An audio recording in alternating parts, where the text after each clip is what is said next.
Jack, front threes. In the last 10 years or so, we've had some great front threes. Liverpool's front three, Barcelona's front three, Real Madrid's front three, Bayern Munich's. We've had so many. Even Manchester United at a time, there've been some great front threes. But let's talk about front three that probably not as glamorous as like the other ones that like we spoke about. Lacks sauce, doesn't it? To like a certain point. I want to talk about Tottenham's front three of Kane, Son, and Kulusevski. And are they the best front three in? First of all, we can talk about the Premier League, and let's talk in Europe. Because Jack, as we said at a time, Kane's guaranteed goals, Son's guaranteed goals. As much as he's not scoring as much right now, once he gets that fuzzy feeling, we know what's going to happen. In Kulusevski, since he's come into the Premier League, the way he's adapted and how much of an impact he's made on this Tottenham team has been huge. Unreal. For you, Jack, do they have the best front three in the Premier League? Premier League first, Premier League. I would have felt a lot better about this if we'd have done this video like a couple of weeks ago. Because I correct me if I'm wrong. I think what's prompted this video is I think I did make that point. I was like, this might be the best front three in the world right now. And again, you have to look at it from a couple of different points of view, because everyone's going to point to Paris. Everybody, quite rightly so. You got arguably the greatest player of all time. You've got one of the most talented players that we've ever seen in Neymar, right? And you've got the kid wonder over there as well, and Kylian Mbappe, who's the one who's hopefully going to take the title off Messi and Ronaldo going forward as well. I think the reason why I feel better about Spurs front three is because there's a unity, there's a relationship, there's a selflessness there as well. And they all kind of do their bit.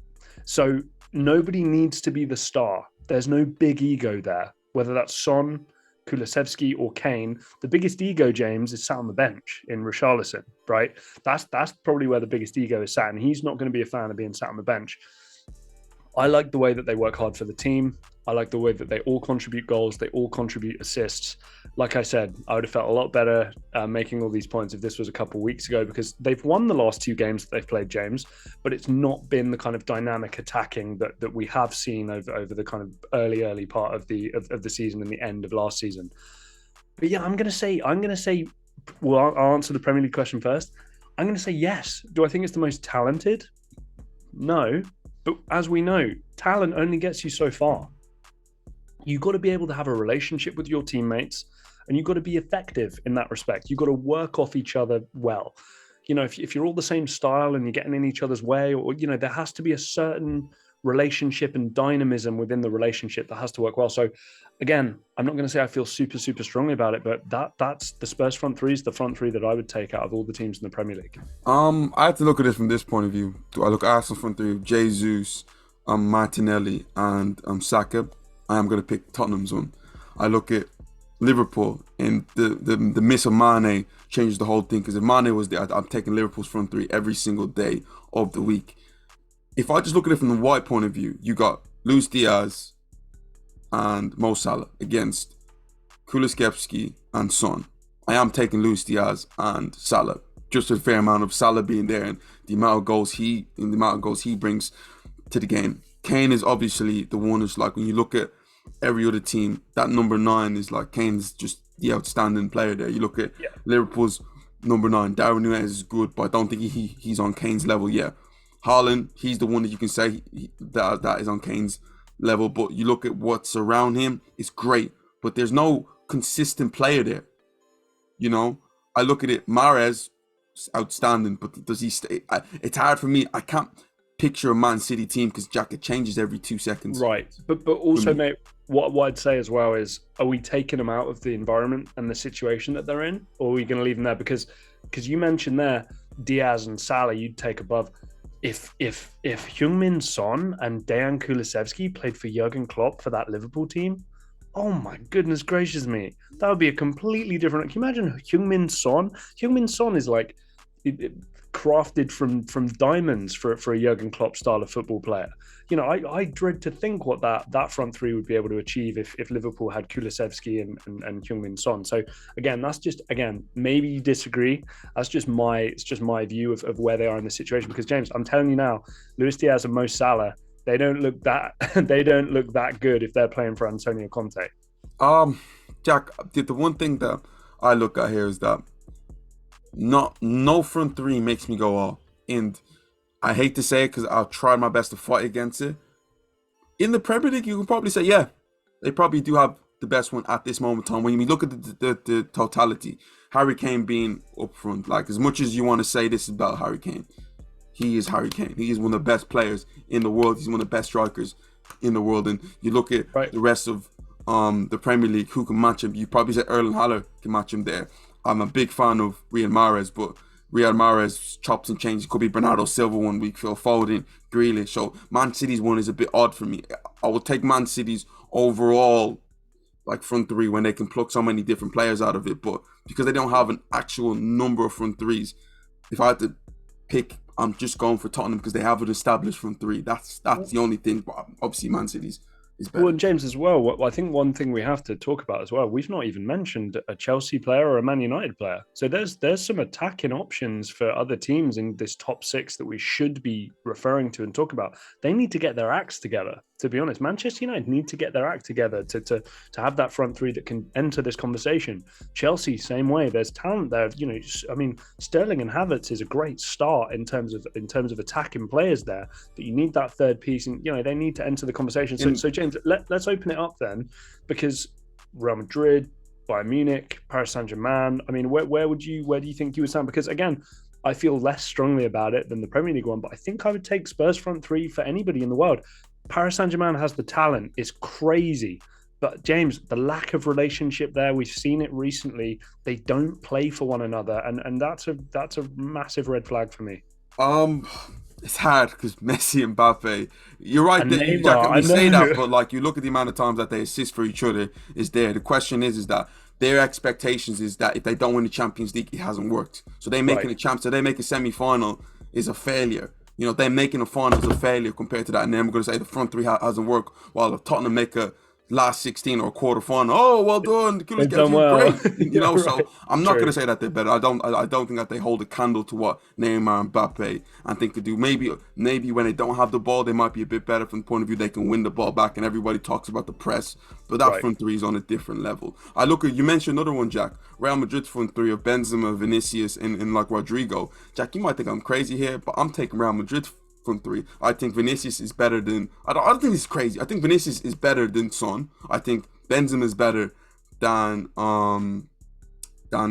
Kane. And I look at a player like Rodrigo. To be fair, sometimes you may have Valverde there, and I do get that. But Rodrigo is the one for me. I think Rodrigo Kulusevski is a decent argument to make.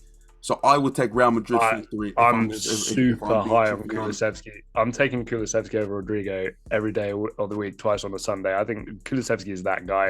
Jack, the way Rodrigo's coming up too, like, listen, he's had some huge moments, Jack. Huge moments. And we can't. I think the other thing as well that we can't forget as well is that environment conversation. I know you and probably everybody listening rolling their eyes like, oh, here goes Jack again. But like, you know, again, Federico Chiesa, Dusan Vlahovic, I don't know, throw Di Maria in there to kind of make off that front. That's a that's a lethal front three. So again, you talk about that under the right management, in the right team, in the right system.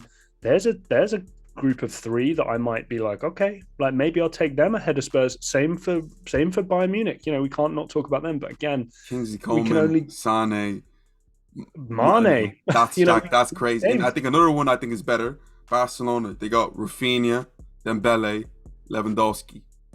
You know, but you know what it is that this is a big thing for Tottenham. The fact that we're having an argument about them competing with the rest of Europe when it comes to front threes lets you know the quality that they have. I don't think that they're better than these front threes, but Jack, it's definitely high level quality. Right. You mentioned go on, Jack. Go on. No. What I just wanted to make the point. Individual talent, if you're separating the three players and saying they don't play together and do they have the strongest front three? No. But I have seen enough in terms of the way they play together, how selfless they are, the work rate, all that kind of stuff. That's what gives them the edge. I'm not going to sit here and tell you that Spurs have the most talented front three, but it's the front three I would take because of that relationship and what I've seen formed over the last 12 to 18 months, right? Because these other teams, we talk about the talent, mind-blowing in comparison to Spurs. And I don't mean to disrespect Spurs like that. Spurs fans, I'm taking your guys first, trust me. But it's the relationship building, some of the individual talent across the board. Like I said, we kind of need to not look any further than Paris Saint-Germain, because James, if that clicks, Jesus. Yeah, let's not. When they get it right, I don't. Like, you don't want to watch. There would be no video. Jack, you mentioned the fact of the lack of ego there. I've seen a few cracks lately with Son. Yesterday he came off and he was having a go, Jack. Last week against Chelsea, exact same thing, having a go. And this is the first time in a while where Kane is Kane. Kane is settled as, listen, no matter what, he can be having a stinker. You stay on the field there. If Son's having a stinker, it's not the same anymore. Especially with that guy on the bench. Like, seriously. And you mentioned the fact that there's no egos there. There could be a thing where Son's feeling like, listen, for all I've done for you guys, why am I not being appreciated? Why am I not being respected the way of Harry Kane was? Because I played as big of a part as Kane in Tottenham's success overall, which they haven't had no success because they didn't have won a trophy. Just letting you guys know. But like you make all the right noises, mate. Like, again, I made this comment twice. I'm going to make it a third time. I'd have loved to have this video a couple of weeks ago because I'd feel a hell of a lot better about it. Because James, trust me, I have a Heung-min Son in my fantasy football team. He's not living up to the cost of him in my fantasy football team. I'll tell you that. I'm annoyed at him too from that respect. So yeah, James, look, if the cracks are starting to show, this is, James, this is football. Changes on a week-to-week basis. It was an opinion I had a couple of weeks ago. I'm still happy with it. But yeah, like you said, cracks are starting to show. And again, James, this is the problem. You have a coach who doesn't give a damn. If you're not pulling your weight, he's brought somebody in who's very, very good, who knows how to play the media, knows how to get the fans right up. We saw the keepy uppies, right? I've seen a couple of responses on Twitter. I think Heung-min tweeted like he should be booked for unsportsmanlike conduct, and cry me a river. Everybody shut up with that nonsense. Richarlison replied with like cry more, and then like a laughing emoji as well. So like, Richarlison knows what he's doing. And again, we talked about this gritty forward. If Richarlison can get starting over Conte, a monster might be about to be unleashed. Tottenham could have a front four, a crazy front four. But guys, we've had a discussion right now. Tottenham, I think we've agreed that Tottenham probably have the best front three in the league, which I hate to say it, but Europe is a different ball game. But you guys let us know, Tottenham fans, let us know. Do you guys have the best front three in Europe? Comment down below, guys. This is Block to Block Football. Please, I say it once, we say it all the time. Hit that subscribe button, like this video, guys. If you watch this video, just do a little bit. If it's a comment or a like or a subscribe, it helps the algorithm. It helps the growth of this channel. We want to give you the best content, so please hit that there. I'm going to leave you. I'm going to stop talking right now, and we will see you next time.